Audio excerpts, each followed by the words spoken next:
क्योंकि न्याय नहीं हुआ। तो जाहिर है कि भाजपा जरूर कांग्रेस पर हमलावर है इस बात को लेकर, और इससे जुड़ा है आज का विशेष जो कहता है जोड़ो नहीं कांग्रेस छोड़ो अभियान। और इस पर चर्चा के लिए हमारे साथ जुड़े हैं अनिल बंसल जो वरिष्ठ पत्रकार हैं, साथ ही ऋषि शंकर मिश्र भी जुड़े हैं जो पॉलिटिकल एनालिस्ट हैं, और अनिला सिंह जो भाजपा प्रवक्ता, वे भी हमारे साथ जुड़ रही हैं। हमारे साथ इस वक्त अनिल बंसल जी का इंतजार है, लेकिन फिलहाल अनिला जी जुड़ गई हैं। ऋषि शंकर मिश्रा भी हमारे साथ जुड़ चुके हैं। ऋषि शंकर जी, वही सवाल जो हम लगातार उठा रहे हैं वही आपसे भी जानना चाहेंगे। विडंबना लगती है क्या ये कि एक और हम भारत जोड़ने की बात करते हुए यात्रा निकाल रहे हैं, तो वही दूसरी ओर आपके दिग्गज नेता मिलिंद देवरा कांग्रेस छोड़ रहे हैं? देखिए, मिलिंद देवरा जी ने वफादारी और दुकानदारी में से उन्होंने दुकानदारी को चुना है, और वो जानते हैं कि जहां से वो टिकट मांग रहे थे, अरविंद सावंत जो हैं शिवसेना उद्धव गुट के सांसद हैं, और इंडिया गठबंधन में वो सीट उद्धव ठाकरे शिवसेना को मिलने जा रही है। और बीजेपी को तो खुशी मनाने दीजिए, भाजपा के लिए कांग्रेस इतना प्रासंगिक है कि कांग्रेस के फूके हुए कारतूस यदि कांग्रेस पार्टी छोड़ती है तो बीजेपी ऐसे खुशी मना रही है। देखिए, अनुराग ठाकुर से लेकर तमाम बीजेपी के बड़े नेता इस पर बयान दे रहे हैं, ऐसे खुशी मना रही है जैसे कोई हीरा उनके हाथ लग गया हो। तो अब बीजेपी को खुश होने दीजिए। और मिलिंद देवरा जी जो है वफादारी और दुकानदारी में उन्होंने दुकानदारी को चुना। जिस पार्टी ने 55 सालों तक उस परिवार, उस पार्टी को, उस नेता को, उनके पिता को सम्मान दिया, उसको सबसे कम उम्र में सांसद बनाने का काम किया, सबसे कम उम्र में केंद्रीय मंत्री जैसे महत्वपूर्ण पद पे आसीन करने का काम किया।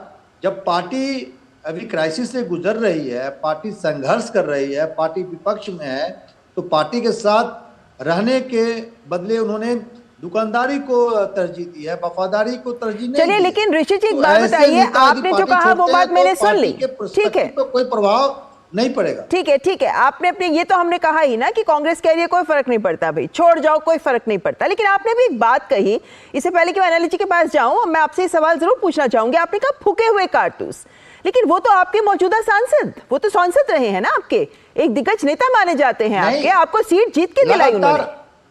लगातार 2 बार चुनाव हार चुके हैं। नहीं, लेकिन इस वक्त तो सांसद थे ना, 14 में चुनाव हारा, जीत मायने नहीं रखती। मतलब अगर छोड़ा तो हार को ही गिनाएंगे आप, जीत को नहीं गिनाएंगे। चलिए अनिला जी आपके पास आना चाहूंगी, क्योंकि कांग्रेस की ओर से, ठीक, मैं वापस आऊंगी आपके पास। कैसे मान सकते हैं ऋषि जी, मैं वापस आऊंगी आपके पास। अनिला जी, एक बड़ी बात जो कांग्रेस के जितने नेता जो भी हमें बयान सुनने को मिल रहे हैं उसमें लगातार इस बात को उठा रहे हैं कि भाई ये जो बीजेपी है ये एक तरीके से भावनात्मक मुद्दों पर राजनीति कर रही है, और जो जमीनी जुड़े हुए मुद्दे हैं उनको दरकिनार करके जनता को बरगला रही है। क्या कहेंगे आप इस बात को लेकर, क्योंकि ये बयान लगातार हर मंच पर हमें कांग्रेसी नेताओं से सुनने को मिलते हैं?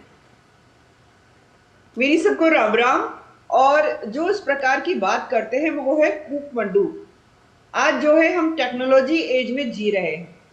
हर व्यक्ति जो है तुरंत जो है किसी भी मीडिया के माध्यम से, चाहे वो इलेक्ट्रॉनिक मीडिया हो या वो प्रिंट मीडिया हो या सोशल मीडिया, सबसे ज्यादा स्मार्टफोन हमारे भारत में, पूरे विश्व में। आपको लगता है कि लोग कनेक्टेड नहीं है आपस में? धरातल पे काम हो रहा है कि नहीं हो रहा है, या हवाई बातें हो रही है? किस युग में ये लोग जी रहे हैं? किस प्रकार की ये लोग बातें कर रहे हैं? अगर ये कहते हैं कि भारतीय जनता पार्टी बहुत भावुक पार्टी है, हाँ जी है, क्योंकि हमारे अंदर भारत है और हम भारत से हैं। अब भारत जो है अपनी भावना के लिए जाना जाता है। तो अगर आप ये कह रहे हैं कि भावुक होना गलत है, तो जानिए भारत क्या है। और भारत को जानना है तो भगवान श्री राम को जानिए, क्योंकि भारत से श्री राम है, श्री राम से भारत है, और भारतीय जनता पार्टी भारत से है, और भगवान श्री राम हमारे इष्ट हैं। आप लोगों का नाश विनाश इसीलिए हुआ है क्योंकि ना आप भारत के हुए ना आप राम के हुए। तो आप भावना नहीं, भागना जानते हैं। आज जब बड़े बड़े नेता आपकी पार्टी छोड़ रहे हैं तो उसके ऊपर किसी भी प्रकार का विचार विमर्श करने की जगह आप जो है अपने घमंड का परिचय दे रहे हैं। चले गए, दुकानदारी, ईमानदारी, किस प्रकार की भाषा का प्रयोग हो रहा है भाई? आपके बड़े बड़े चेहरे आप छोड़कर जा रहे हैं। मैं आपको बता रही हूँ, जिस राजनीतिक दल में आपने बरसों राजनीति की हुई हो वो आपके परिवार की तरह हो जाता है। और बेहद मजबूरी में आपको उसको छोड़ना पड़ता है तो वो बहुत कष्टदायक होता है, उसका दुख समझना चाहिए। ज्योतिराज सिंधिया हो, अब मिलिंद देवरा हैं, आरपीएन सिंह जी हैं, अनेकों अनेक। और ऐसे भी है कुछ लोग कि जब कांग्रेस के पक्ष में ऋषि जी की तरह मेरे साथ बैठा करते थे तो पानी पी पी कर हमारे बड़े बड़े नेता जो हैं उनको गालियां देते थे, और आज वो भारतीय जनता पार्टी में शामिल हो गए हैं, उनको अपनी गलतियां समझ में आ गई हैं, तो असली आईना जो है विपक्ष को दिखा रहे हैं। चलिए अनिला जी, मैं इस वक्त बंसल जी को, अनिल बंसल जी हमारे साथ जुड़ गए हैं, उनको भी चर्चा में लेकर आना चाहूंगी। अनिल बंसल जी, एक बात तो स्पष्ट है कि ऐसे वक्त में जबकि लोकसभा चुनाव सर पर हैं, जबकि सभी पार्टियां अपनी रणनीति बनाने में लगी हुई हैं, जबकि इंडी गठबंधन में भी बैठकें हो रही हैं, चाहे वर्चुअल बैठक की हुई थी लेकिन फिर भी बैठकें हो रही हैं, कहीं ना कहीं प्लानिंग रणनीति को लेकर आगे आने का प्रयास हो रहा है। ऐसे माहौल में एक दिग्गज नेता का पार्टी छोड़ना कांग्रेस के लिए, कांग्रेस के भविष्य के लिए इस तरह की पहल को आप कैसे देखते हैं? क्योंकि हमने देखा कि जब भारत जोड़ो यात्रा, पहली इनकी यात्रा जो हुई थी राहुल गांधी की, उस समय भी हमने देखा बहुत से नेताओं ने पार्टी छोड़ी थी, और पिछले 2 सालों में तो बहुत से दिग्गज नाम हमारे सामने हैं। देखिए, ये हम नहीं कह सकते कि चुके हुए कारतूस हैं या 2 बार हारे हैं। हार और जीत तो राजनीति में चलती रहती है, पर हमको याद रखना चाहिए कि मुरली देवड़ा जो उनके पिताजी थे वो कांग्रेस के शीर्ष नेता रहे बहुत लंबे समय तक। बंबई प्रदेश कांग्रेस, वहाँ महाराष्ट्र कांग्रेस अलग और बंबई प्रदेश कांग्रेस करके अध्यक्ष वो उसके लगातार रहे।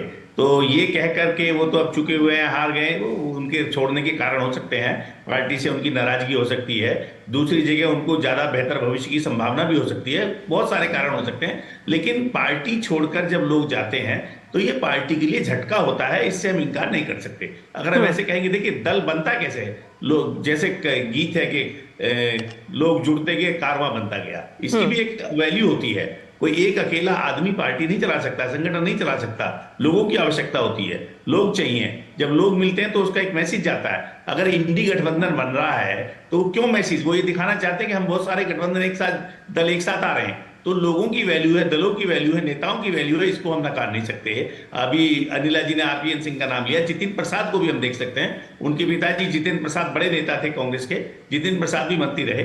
बहुत सारे लोग जो राहुल गांधी के करीबी माने जाते थे, कुछ ना कुछ ऐसा हुआ है जो राहुल गांधी जी के व्यवहार से हुआ है, या पार्टी में उनको महत्व नहीं मिलता, या उनको जो भी, या जिस समय जो भाजपा का प्रभाव है, वर्चस्व है, उसको देखते उनको लगता है कांग्रेस में वो दम नहीं रहा, जो भी कारण हो सकते हैं। पर हम ये कहकर नहीं नकार सकते कि ये अवसरवादी हैं, ये सत्ता के भूखे हैं, ये सब चीजें ठीक नहीं है। छोड़कर जो जाता है वो कष्ट की बात है, दुख की बात है, और वो हर पार्टी के लिए क्षति है, चोपड़ा जी, मैं ये कहूंगा। जी बिल्कुल। लेकिन ऋषि जी, यहाँ पर यही सवाल मैं भी उठाना चाहती हूँ कि क्या मिलिंद देवड़ा का पार्टी छोड़ के जाना राहुल गांधी के लिए भी व्यक्तिगत तौर पर एक क्षति के रूप में देखा जाना चाहिए? क्योंकि 2009 का वो वक्त हमें याद करना होगा जब बहुत सारे युवा नेताओं को मंत्री पद दिया गया था और ये माना गया था कि ये राहुल गांधी की कोर टीम है, ये पार्टी का भविष्य है। लेकिन तब से अब हम देख चुके हैं कि किस तरीके से तमाम नाम गिनाए जा चुके हैं, और अब उसमें मिलिंद देवड़ा का नाम भी शामिल हो चुका है कि कहीं ना कहीं ये जो युवा सिपह सलार कहला रहे थे लोग, ये सभी नेता पार्टी छोड़ के चले गए, सचिन पायलट बचे हैं। देखिए ममता जी, मैं अनिल जी की बात से सहमत हूँ। एक छोटा सा पार्टी का कार्यकर्ता भी यदि पार्टी छोड़ कर जाता है तो उस एरिया, उस क्षेत्र के पर्सपेक्टिव, खासकर उस पार्टी के संदर्भ में कहीं ना कहीं नुकसान तो होती है। लेकिन सवाल ये उठता है कि यदि पार्टी के आप निष्ठावान कार्यकर्ता हैं, पार्टी विपक्ष में है, पार्टी 10 सालों से सत्ता में नहीं है, और तब जब पार्टी को सबसे अधिक आपकी जरूरत है, उस समय आप सिर्फ एक सांसदी के लिए, एक सांसदीय टिकट के लिए पार्टी छोड़ देते हैं, तो उनके जो विचारधारा है, उनके जो राजनीतिक सोच है, उस पर सवाल उठता है। और सिर्फ मुझे लग रहा है कि पूरे दिन जो है आज एक नैरेटिव बनाया जा रहा है कि एक पूर्व सांसद, पूर्व केंद्रीय मंत्री ने कांग्रेस पार्टी छोड़ी है। पूरे डिबेट का जो विषय है इसी को केंद्रित करते हुए पूरे दिन चलाया जा रहा है। सवाल तब क्यों नहीं उठता है जब वसुंधरा राजे अभी हाल में ही आदरणीय प्रधानमंत्री जयपुर के दौरे पे थे। अब वसुंधरा राजे ने उस विधायक दल की बैठक जिसको प्रधानमंत्री ने संबोधित किया, उसको कहीं ना कहीं बहिष्कार करने का काम किया। ये मीडिया में कहीं खबर नहीं है। मीडिया इस खबर को इसलिए भी तो उठा रहा है क्योंकि लोकतंत्र में विपक्षी दल का मजबूत होना महत्वपूर्ण होता है। इसीलिए अगर कांग्रेस कमजोर हो रही है तो एक महत्वपूर्ण विषय है हमारे सामने। ममता जी आप विद्वान एंकर हैं। पूर्व मुख्यमंत्री वसुंधरा राजे बड़ी नेत्री हैं राजस्थान की, और प्रधानमंत्री जैसे लोकप्रिय ताकतवर नेता जब जयपुर नहीं, ये में पार्टी मौजूद राजनीति हैं, की बात नहीं हो रही। मौजूद है।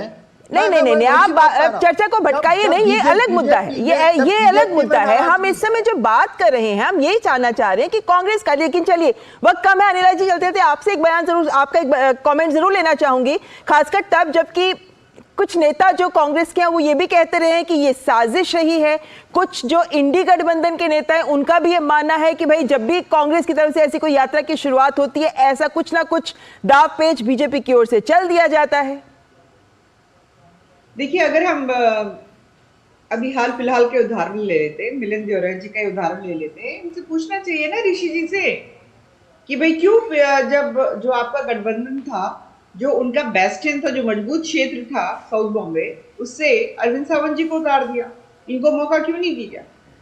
अरविंद सावंत सांसद हैं, सिटिंग एमपी हैं। अनिला जी, आप महाराष्ट्र को समझिए। एक ह्यूमिलिएशन होता है स्वाभाविक इस पार्टी के अंदर, क्योंकि इसके अंदर कोई आइडियोलॉजी नहीं है। विपक्ष में हम भी बैठे थे ऋषि जी, आप बार बार कह रहे हैं ना पार्टी स्ट्रगल कर रही है, पार्टी संघर्ष कर रही है। विपक्ष में भारतीय जनता पार्टी में भी 6 नाम गिना दीजिए जो भारतीय जनता पार्टी को छोड़कर गए हो जब हम विपक्ष में बैठे हुए थे।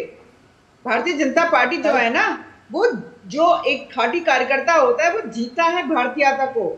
आपके यहाँ अंग्रेजों की बनाई हुई पार्टी है ना, तो कोई आइडियोलॉजी है ही नहीं। मतलब ही अटल बिहारी वाजपेयी के भतीजे या पोते उन्होंने पार्टी में कहीं ना कहीं मुझे लगता है जी, कहीं ना कहीं जो दर्शक है उन्हें भी ये लगता है और एक बड़े वर्ग को ये लगता है ऋषि जी, अनिला जी, ये लगता है जरूर एक वर्ग को कि कहीं ना कहीं कांग्रेस पार्टी में नेतृत्व की कमी महसूस की जा रही है, निर्णय लेने की क्षमता इसकी कमी महसूस की जा रही है इत्यादि। अलग अलग मंचों पर हम इन सवालों को उठते हुए नजर देखते रहे हैं और कहीं ना कहीं ये भी महसूस किया जाता है कि कांग्रेस इनके जवाब तलाश नहीं पा रही है। लेकिन फिर भी लोकतंत्र है, देश को उम्मीद है कि शायद कांग्रेस वक्त रहते संभल जाए, लेकिन देखना होगा कि कांग्रेस और इंडी गठबंधन इन चुनावों में आगे लेकर क्या रणनीति लेकर सामने आते हैं। वक्त इतना ही है फिलहाल। बहुत बहुत शुक्रिया आप सबका हमारे साथ जुड़ने के लिए। और फिलहाल यहाँ वक्त तो चला एक ब्रेक का, लेकिन आप बने रहे हमारे साथ। हाजिर होंगे ब्रेक के बाद तमाम अन्य खबरों के साथ। देखते रहे न्यूज़ नाइट। Got it.